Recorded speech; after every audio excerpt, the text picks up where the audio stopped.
Professor Rory Medcalf AM, and dear participants, good afternoon and namaste. Welcome to a very special webinar on the strategic implications of the rise of China and India. Before we start, let me briefly introduce NICE. Nepal Institute for International Cooperation and Engagement is an independent, apolitical, and non-partisan think tank which believes in freedom, democracy, and world free from conflict. We envision a world where sources of insecurity are identified and understood, conflicts are prevented or resolved, and peace is educated. To talk on a very interesting topic of today, we have very distinguished professor, Professor Rory Medcalf AM. Professor Rory Medcalf is a non-resident fellow at the Lowy Institute. He has been head of the National Security College at the Australian National University since 2015. He has led the expansion of the college into policy engagement and future analysis, as well as executive development, education, and research. He was founding director of the Institute of the International Security Program at the Lowy Institute from 2007 to 2015. Professor Medcalf worked on senior strategic analyst with the Office of National Assessment, now the Office of International Intelligence. He was an Australian diplomat with assignments in New Delhi, Tokyo, and Bougainville. He has contributed to 3 landmark reports on nuclear arms control. He earlier worked in journalism, was commenced with Australia's leading media awards, the Walkley, in 1991. He has been recognized as a thought leader internationally for his work on the influential Indo-Pacific concept, as articulated in his book Contest from the Indo-Pacific, which was released internationally on Indo-Pacific Empire. Professor Medcalf was a member of the advisory panel of the Australian government's 2016 Defence White Paper. He is on the board of National Foundation for Australia-China Relations, the ASEAN Regional Forum, Register for Experts and Eminent Persons, and the Scientific Advisory Council for the Finnish Institute for International Affairs. In 2022, he was appointed a member of the Order of Australia for significant contribution to international relations and tertiary education. Professor Medcalf, once again, welcome to our program. Kindly make your remarks in around 30 minutes, which will be followed by question and answers. The program is streaming live on Facebook and several other platforms. We would like to request all our participants to drop their question on Zoom chat or under Facebook Live. You can also tweet or WhatsApp if you like. Professor Medcalf, over to you. Thank you, sir. Thank you very much, Dr. Jaiswal, and it's great to be with you and with all of your colleagues and friends in Nepal and in the region, across the shared region. I've been invited today to speak a little about the strategic implications of the rise of China and India, and I will do that. But I also want to embed that conversation in a broader discussion about the strategic dynamics of our region, of our shared region, whether we look at that as the Indo-Pacific, which I know is more of a maritime-facing region, but of course, in the case of Nepal, you also look very much to the continental region, however you choose to define it. But the dynamic, the risk of conflict, the prospect of confrontation and competition, and the vision of a shared cooperative future, all of that applies to the challenges facing Nepal in the region beyond purely the China-India dynamic. So I'm going to try to speak a little bit more widely. I will bring something of an Australian perspective to the conversation. I've worked, I think as that very generous biography explains, I've worked extensively on Australia's security interests in our region for many years now, including in the context of Chinese power and the rise of India, primarily as a partner for Australia, but nonetheless as a significant power in its own right. So I will bring an Australian perspective to the conversation. I will look at a number of examples from Australia's own experience and from the experience of countries that I know better than I know Nepal. So looking at Southeast Asia, for example, and the South Pacific as terrain for strategic competition.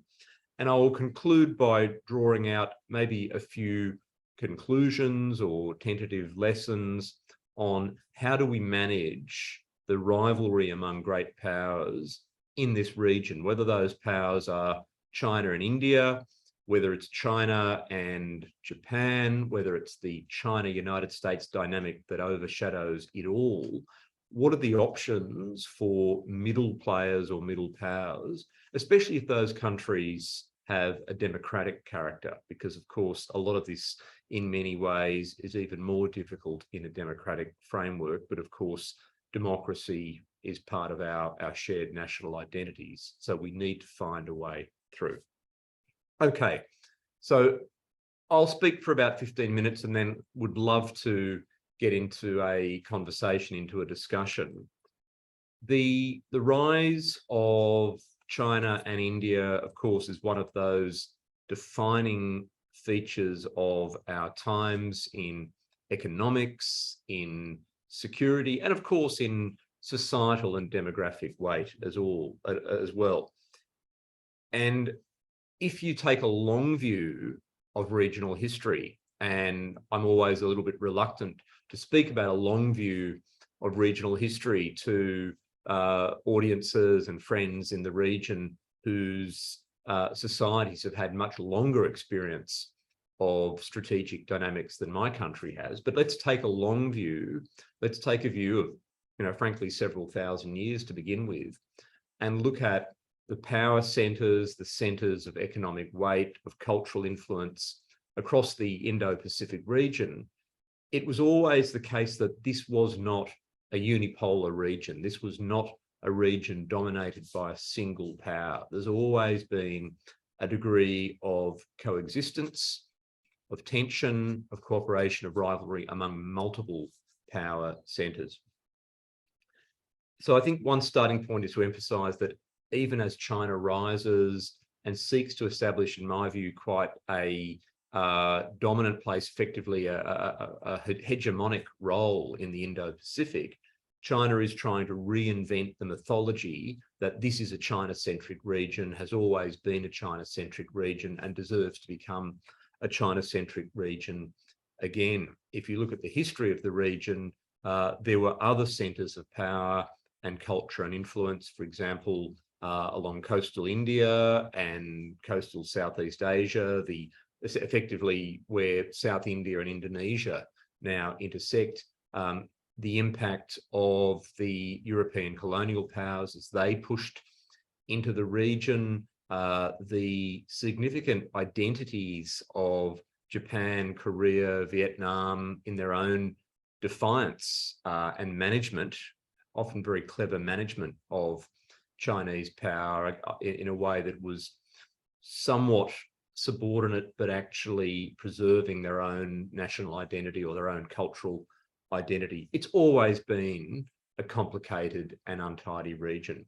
And that's a virtue for the Indo-Pacific, because if we're looking globally now at a dynamic of multipolarity, yes, a bipolar US-China rivalry above it all, but nonetheless multiple centers of power and influence and economic weight.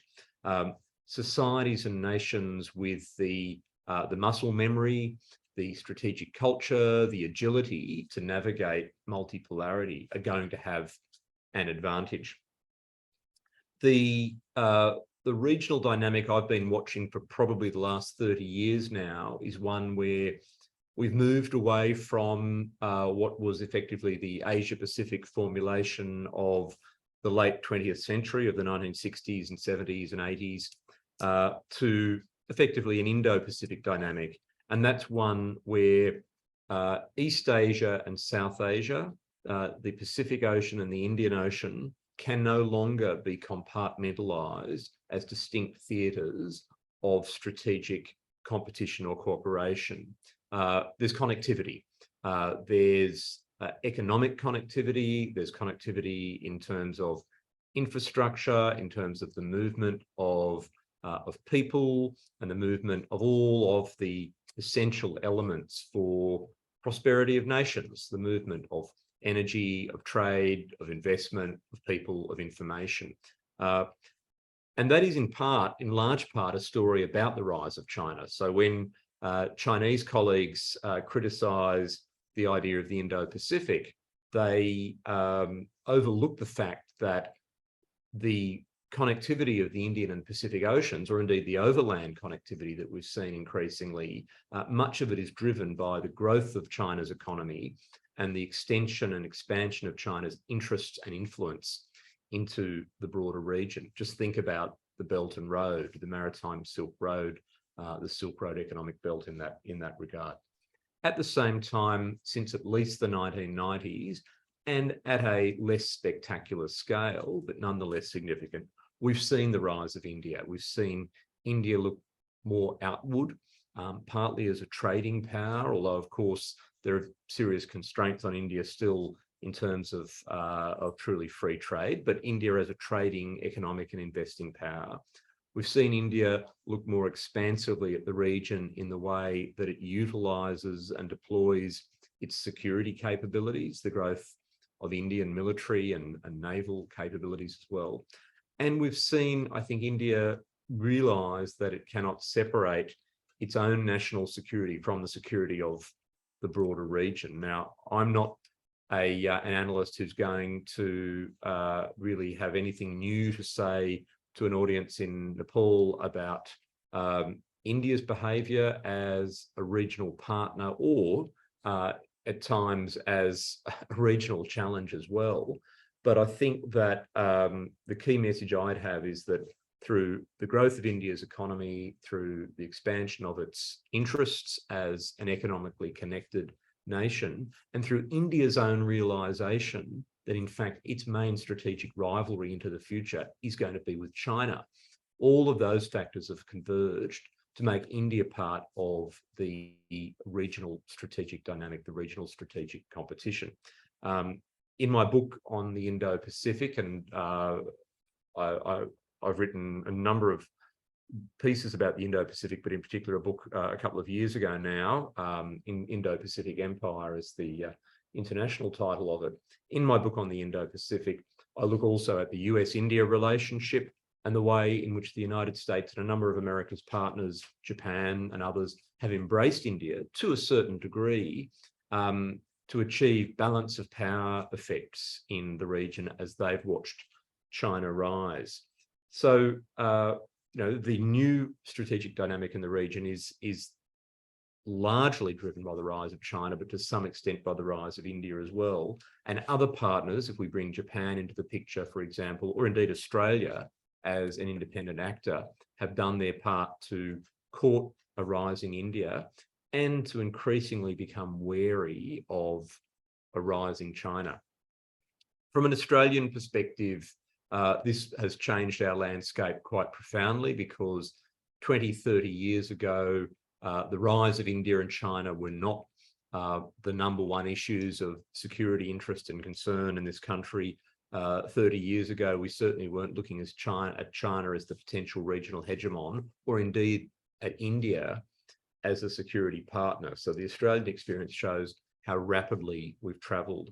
The Southeast Asian experience is a little different in some ways.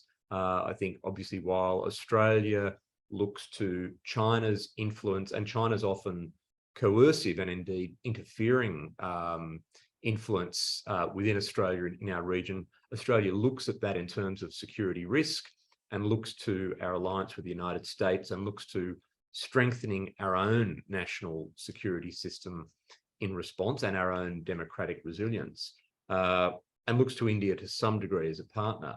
In Southeast Asia, the answer, of course, is not quite like that. The reactions have been quite mixed, and in places such as Southeast Asia, in the Pacific, and I would argue that in other parts of the developing world, of course, China is looked at one level as an opportunity, as a development partner, even though I think there is a growing awareness that this comes with all sorts of political question marks about influence and about putting at risk one's own strategic autonomy or sovereignty.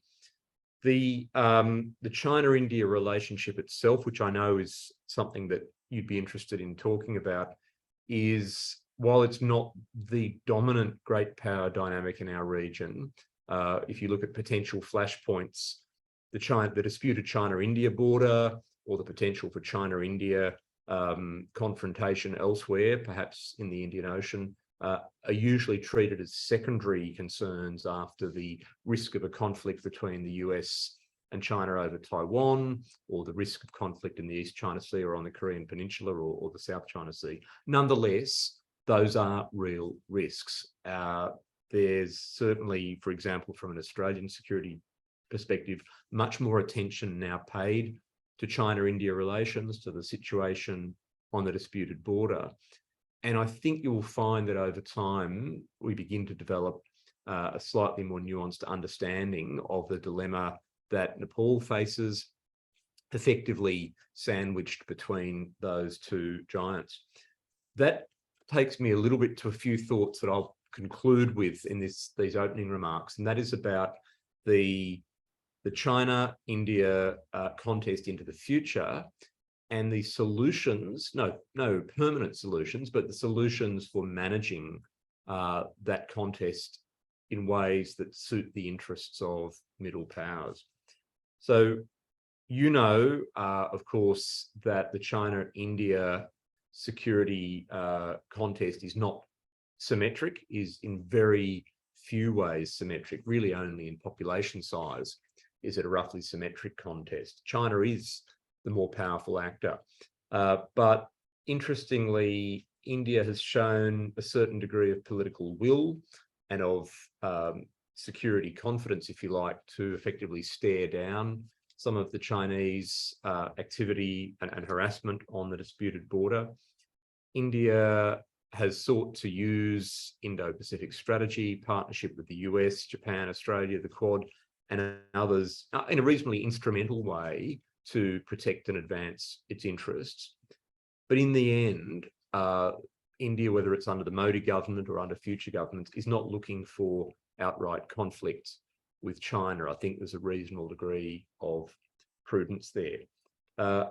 China itself, I think, runs some risk in underestimating Indian political will, and also, I think, makes a mistake in its essential refusal to recognize India as a civilizational peer, or indeed to recognize South Asian cultures more broadly as having a kind of peer status with China globally. I think that's quite an unhealthy situation, actually not in China's interests, to be honest, because hypothetically there are all kinds of futures where effectively China and India, as these two enormous civilizational states in Asia, should have a certain degree of common interest and common cause. For the middle powers, for countries that are caught in between, whether they're caught in between US-China tensions or China-India tensions, there are a few considerations that I'll leave you with. One is, I think it can be quite frustrating as a policymaker or a policy advocate in a middle power like Australia, to be told that everything we do for our national security is really simply because our big friend wants us to do it, whether your big friend is the United States or someone else.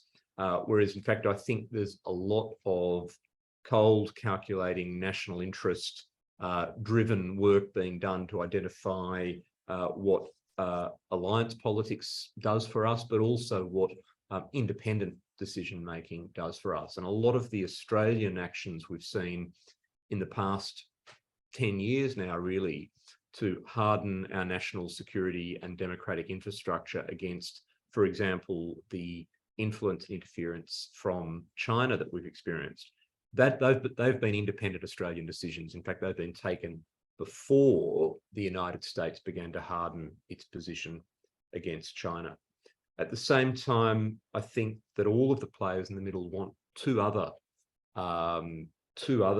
values. One is they want to preserve a reasonable degree of agency for their own diplomatic freedom of maneuver in the regional environment. They want options, and those options extend to, for example, having multiple prospective partners for investment, for development, whether it's for transition to greener energy, whether it's for mitigating risks from climate, whether it's for disaster response, whatever it may be for. They don't want to be simply looking at the United States and China as their only choices. Or indeed, I think at India and China if they're in South Asia. So don't lose sight of the other prospective partners out there, whether it's Australia itself, but also Japan, the Republic of Korea, European partners, because there are lots of developed or relatively developed democratic partners with capabilities to help build national resilience in ways that are not necessarily going to be pushing middle players or developing countries into having to explicitly take sides in a strategic contest. So there are a couple of thoughts I would leave you with. And the very final point is the question about stabilization or stability of strategic rivalry. Now, I'm more familiar at the moment with the dynamics in the maritime environment in the Indo-Pacific, where there's enormous concern about risks of China taking aggressive or coercive action, whether against Taiwan or against Japan or against countries in Southeast Asia in the maritime space, and the United States getting involved and the circumstances effectively escalating to conflict. At the same time, deterrence needs to play a role in order to ensure that each day that passes, you effectively have the PLA decide today is not the day for aggressive or risk-taking action. So I see a rapidly expanding agenda of confidence building, of guardrails, of channels of communication, of diplomacy and dialogue to effectively keep the peace. And in some ways that applies between India and China, just as it applies between the United States and China, or Japan and China, or others. That has to be carefully managed because a country like India obviously has its own national pride, national self-respect, and its own confidence that its forces can keep the peace. But I think it doesn't hurt for middle powers to be sending signals to the large powers that if any crisis escalates, we all suffer the consequences. I'm going to stop there, and I look forward to your questions and to the conversation. Thank you, Professor Rory Metcalfe. Thank you so much for the interesting discussion. We have received lots of questions, around 50 on different platforms. So without wasting time, let me share those. Let me take two questions at a time. One is like, how will the rise of China and India affect regional stability and security? And how will this affect what is our global security? That is one. Second is, Professor, you have worked extensively on Indo-Pacific. What is the impact of rise of China and on Indo-Pacific and Quad? We would like to hear more on this. Thank you. That first question, I didn't quite get it all. It was about regional stability and security, but there was a second part to the question. Like, how will it affect what is about regional global security? How India and China will impact global security? Great. And then the second is more specifically about China and the Indo-Pacific. So, look, an interesting question. Let's project forward into the future. Let's think in intergenerational terms. An interesting question is to try to understand what China-India competition or rivalry looks like, not tomorrow, but 20 years from now, 25, 30 years from now. I think that if your highest priority, and it's a good priority, is regional stability, then it's even doubly a tragedy that we've seen the degree of contestation between China and India that we've seen in recent years, because whether it's the violence in the Galwan Valley clash or sort of a broader sense of mistrust in India, I think China has effectively lost the goodwill of young generations of Indians for many, many years to come. So it's going to be even harder for those two countries to have some kind of rapprochement, within the next generation. Both countries are powerful in different degrees, and the gap between China and India is very large, but nonetheless, India will become more powerful, more capable, more competent, more effective over the next 10 to 20 years, I think, unless something really catastrophic happens. So India will be more confident in choosing moments of asymmetric rivalry or competition with China, and effectively competing with China for influence inside third countries. At the same time, China will, I think, continue to attempt to extend and reinforce its influence in many different parts of the world. And India won't be alone in having some kind of rivalry with China. So yes, there will be regional and indeed global implications. I mean, think, for example, about how the China-India relationship will play out in Africa as China focuses more and more on Africa as a location for resource extraction, for building strategic infrastructure, perhaps security presence as well.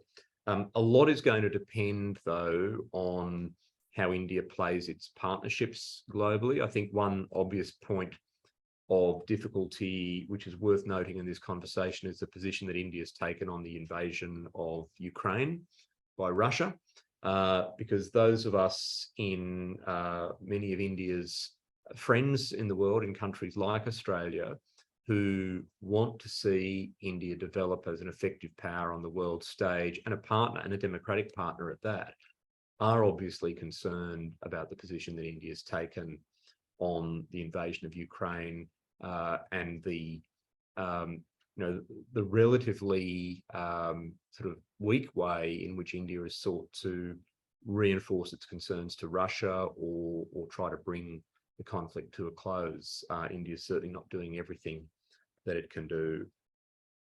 And I guess the India-Russia relationship and the China-Russia relationships are going to intensely complicate how India prosecutes its interests vis-a-vis China. I can see a situation not many years from now, in fact, when India may be seeking support from Russia in resupply of military equipment, but effectively a powerful China will veto that, will obstruct that, because Russia is almost certainly going to be weakened by Putin's catastrophic folly of invading Ukraine, and therefore Russia will be more beholden to China's wishes. So that's not really a very good outcome for India. At the same time, we shouldn't exaggerate this. The US-China relationship is going to be the relationship of greatest global concern for many years to come, and perhaps will never be overshadowed by the India-China relationship. I do think, though, that if we take kind of an intergenerational view, if we look 25 years into the future, that if China and India can navigate the next phase, the time will come when you have a China that probably has many problems to deal with, has a population that's already stopped growing, is powerful, but not the dominant actor regionally or globally, and you may begin to see slightly greater parity in that relationship, and that may have a stabilizing effect. On the other question about the impact of the rise of China on the Indo-Pacific, so, as this group knows, I've been a very strong advocate of the idea of the Indo-Pacific for two reasons. One is that I think it is an objective way of describing the connectivity across the maritime space that we've seen develop over the last 30 years or more, beginning, I think, actually in the early 1990s, when China became a net importer of oil from the Middle East and from Africa. And so as China's economy grew, as China's security capabilities grew, and as the Chinese leadership sought a more assertive position globally to advance the interests, not just of China, but of the Chinese Communist Party, it means that China has had impact on the security of the Indo-Pacific. A military base in Djibouti, security agreements in the South Pacific, the Chinese Navy in the Indian Ocean, and all sorts of reports of China building access points, access arrangements, potential basing across the region. So China not only challenging America in the Western Pacific, but China actually adopting kind of almost a quasi-colonial footprint across the region. Now, of course, the impact of that is not all bad from the point of view of developing countries. And I think the Belt and Road initially was quite a brilliant diplomatic idea from China, because it effectively put a China-centric stamp on a lot of activity that was already happening in the region, development, infrastructure, commerce, aid, and so forth.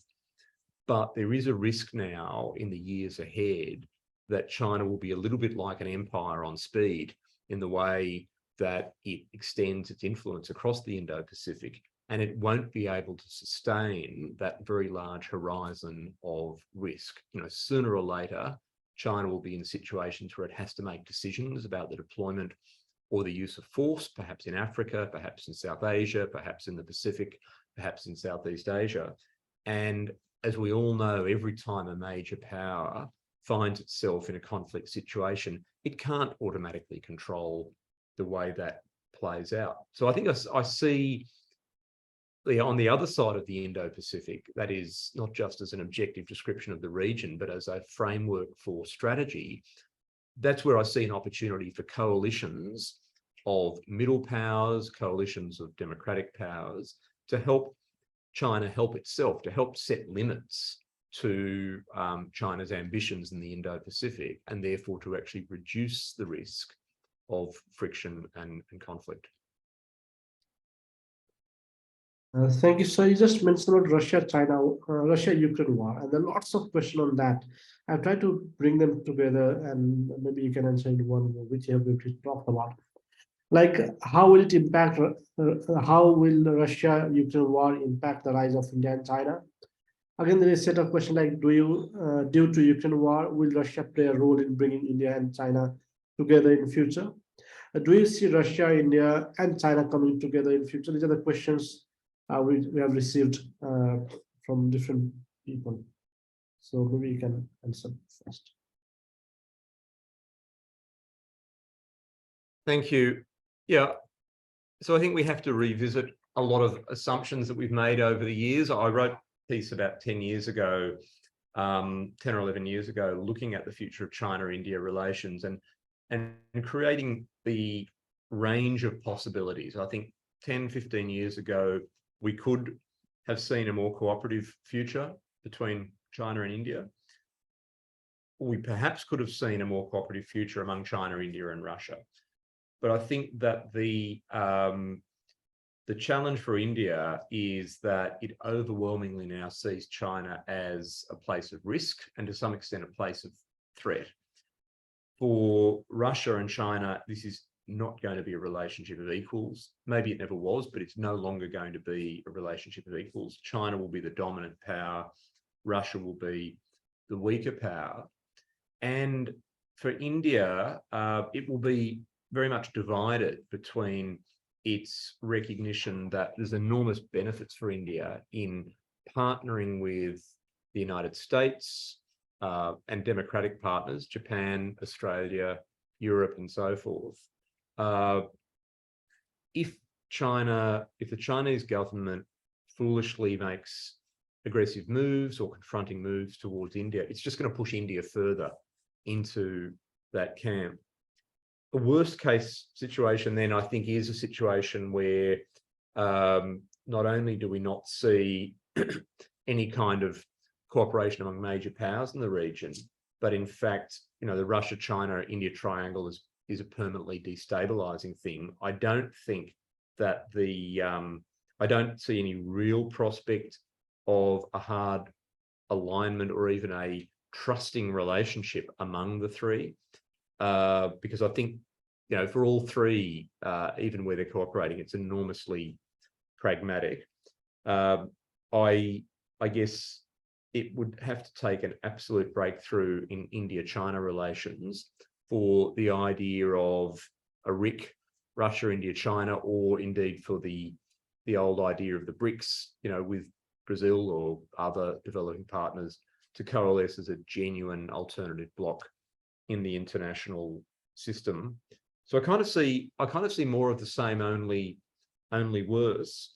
And looking at this from a global balance of power perspective and looking at this from the interests of democratic countries, of course, it's probably not a bad thing to see Russia, China, and India having more things that hold them apart than bring them together. Interesting wild card to consider of course, is what happens to Russia after the Ukraine conflict. The conflict will end or stagnate sooner or later. And hypothetically, for example, a post-Putin Russia could be a very different kind of partner for India and for China.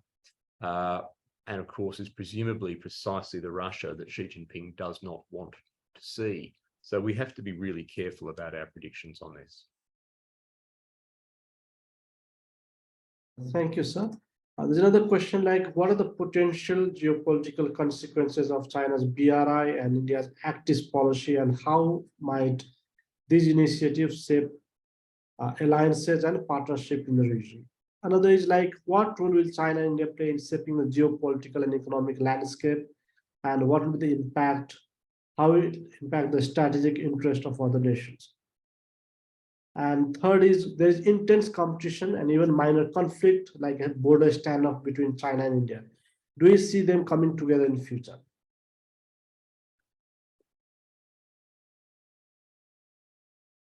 So I'll go to the BRI issue first, and I'll look a little bit at the experience again in the maritime Indo-Pacific. I can't really comment on the experience, for example, that Nepal's been having. But as I said, the BRI, I think, started reasonably well for China, even though a lot of it was really rebadging of current activity. China has raised expectations of what, I guess, developing countries can expect from the BRI. It's already, I think, beginning to overstretch. And so you'll see increasing pressure on China to find ways to manage or forgive debt in years to come. You'll see, I think, increasing questions about the quality and sustainability of infrastructure, and you will see increasing calls for transparency of BRI projects, and that opens space for all of the other development and infrastructure and investment assistance partners around the world, not only from India, because there's clearly a limit to what India can offer unilaterally. So when we look in the South Pacific or Southeast Asia sub-regions closer to Australia, I think we see quite a healthy arrangement now of many other partners stepping up. We see the Europeans, the Japanese, the Koreans, the Canadians, all sorts of other partners, and Australia itself, of course, becoming much more active with what they can offer in terms of development assistance, governance assistance, infrastructure, education, another really big thing, especially for Australia. And that creates a much larger menu of options for the governments and communities in those countries. The important word here, I think, is standards, because if this competition causes all donors and all partners to lift the standards of their work and the standards of what they're offering, then that is literally a win-win. It's a good thing for the developing country partners. And incidentally, if Chinese projects end up having to work to higher standards, greater transparency, and greater accountability to local communities, then maybe some of those projects are worth having. I don't think that that's where the story will end, but it's one option to look into. So I think I'd encourage looking beyond just a China-India dynamic there.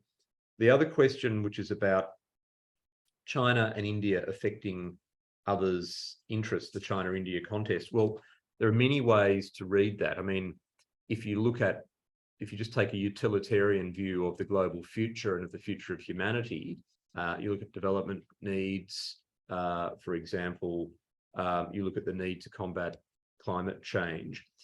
So much of the success or failure of the world, of humanity, in the next 50 years is going to be a story about China and India, whether they can get their act together internally, whether they can coexist with one another externally and occasionally collaborate. Do I see them, therefore, if you like, reconciling, coming together as kind of a great civilizational partnership or alliance? Probably not. I think in many ways, the mindset would need to change among the strategic elites in both countries. But in China in particular, there would need to be that acceptance of India as a civilizational peer. You know, an India that, for example, China supports for a permanent seat on the UN Security Council. Just imagine that. Or an India that China does not seek to thwart or outflank in its own behavior in South Asia, and vice versa. You know, an India that begins to restore some kind of popular respect or trust in China. So that would take years, probably decades of sustained confidence building among the two. And meanwhile, how does it affect the rest of us? Well, obviously, a failure or a diversion of Chinese and Indian capacity towards effectively competing with one another, and therefore reducing their own internal development prospects is a pretty unhappy outcome globally. A China and India rivalry that spills into third countries, and I think Nepal's a perfect example there, but we'll see this also in Southeast Asia. We'll even see it in Australia for that matter. Again, very difficult to manage or control. That rivalry could play out between the activities of governments, the activities of security or diplomatic or intelligence services. But the rivalry could also work at a societal level. And so if you look like a country like Australia, where, you know, very proudly a diverse and multicultural community, migrants from all over the region are building this country and making Australia home, one of the big challenges for our government is to ensure that rivalries and geopolitical contests elsewhere in the world are not imported into Australian society. So I can see, for example, if we end up getting heightened tension between China and India in the future, that will affect relations between Chinese and Indian communities in Australia, and that becomes a challenge for our own social cohesion. So there are many ways, I think, in which this could spill over. Thank you so much. We still have 10 to 15 minutes, so let me raise a few more questions that you've received on Twitter. One is like, strategically, Chinese policy of the so-called multipolarity and the contemporary dynamics vary a lot from India. Keeping in mind with the border disputes both the countries share, what can be the speculated outcome for diminishing tensions? That is one. Second is that, is there the possibility of India-China strategic cooperation in the future, a common Indo-Pacific strategy and an understanding on the border, instead of using Quad as a counterweight to China?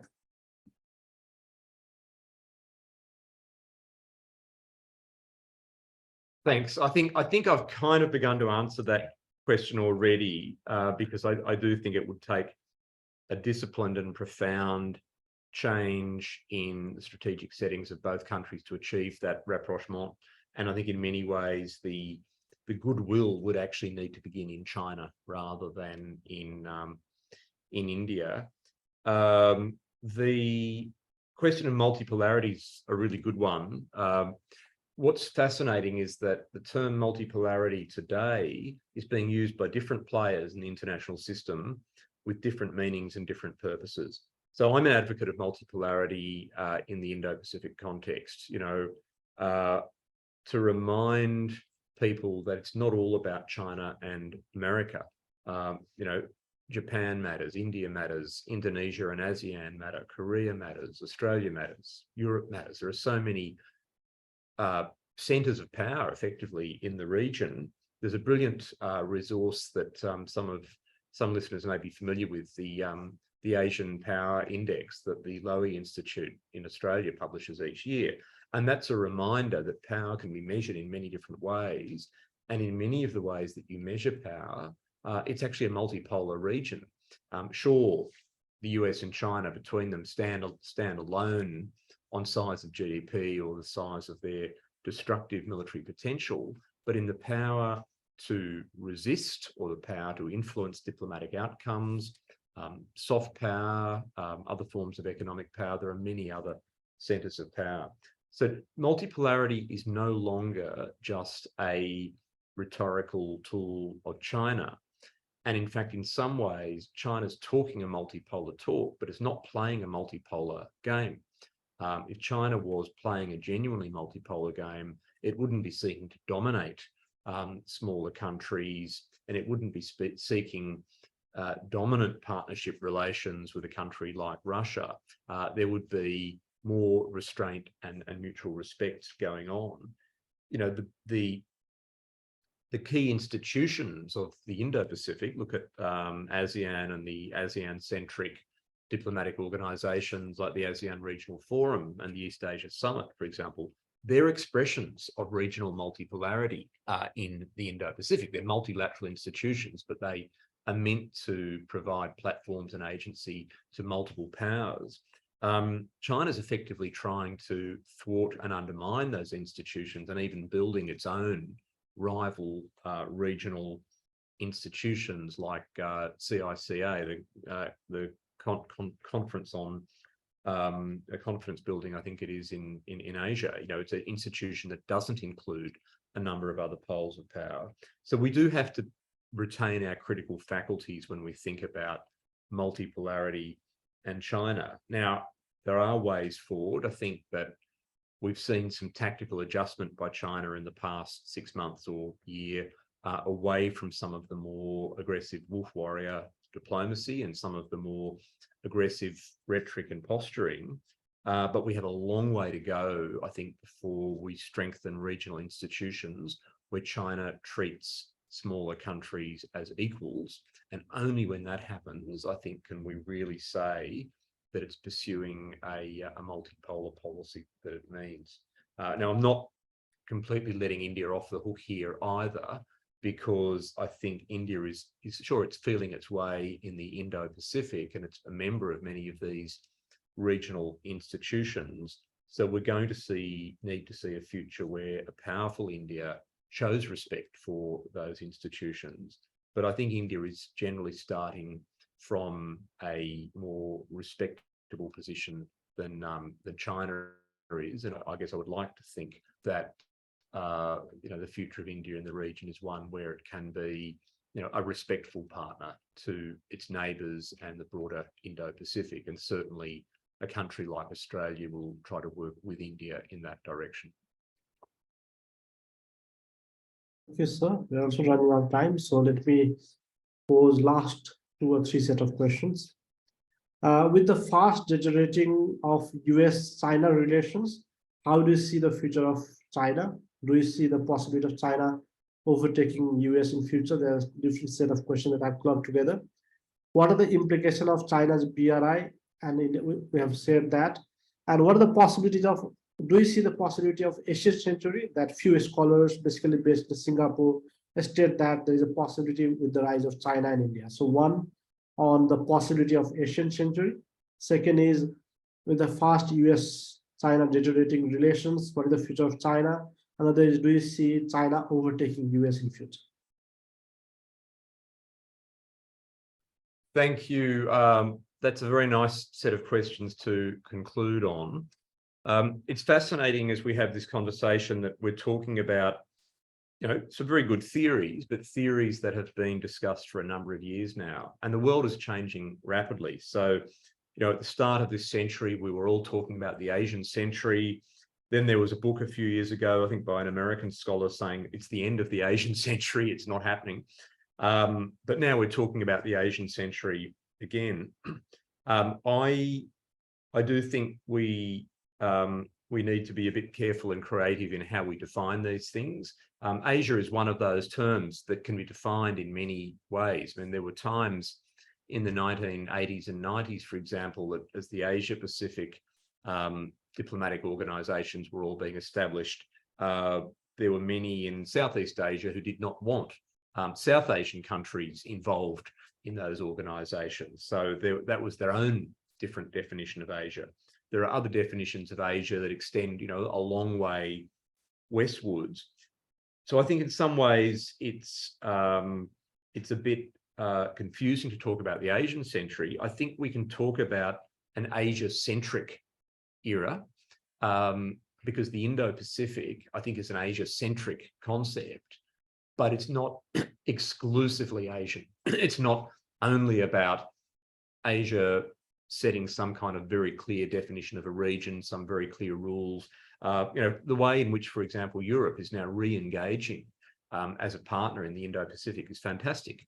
And that shows that the Indo-Pacific is about connectivity. So while I wouldn't say we have an Indo-Pacific century, I think that's a little bit too grand. I do think at the moment we're having an Indo-Pacific era. It might be an era of only a few decades, but it's an era where the connectivity between the rest of the world, especially maritime trading nations, and the Indo-Pacific is going to create options for developing countries in this region, and is going to, if you like, reinforce involvement of global actors in trying to achieve strategic stability in this era. If the Indo-Pacific goes smoothly, or at least without conflict, then it will continue to be the engine of global growth for decades, and it will be a place where the prosperity and the dignity of hundreds of millions of billions is advanced.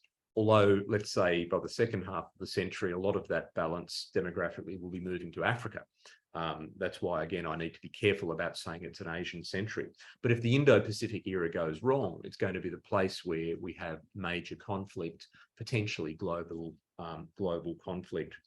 That goes to questions about the future of China. Oh, and by the way, although I'm talking about the Indo-Pacific, one of the points I note in my book on the Indo-Pacific is that in some ways, the Indo-Pacific and Eurasia, the maritime and the continental, are kind of a yin and yang. They're kind of two sides of the same coin, because a lot of the most important nodes of infrastructure and connectivity and strategic influence are the seaports, are where the land meets the sea. So that's why the Chinese have been quite smart with having a belt and a road, and the response to China has to be continental as well as maritime.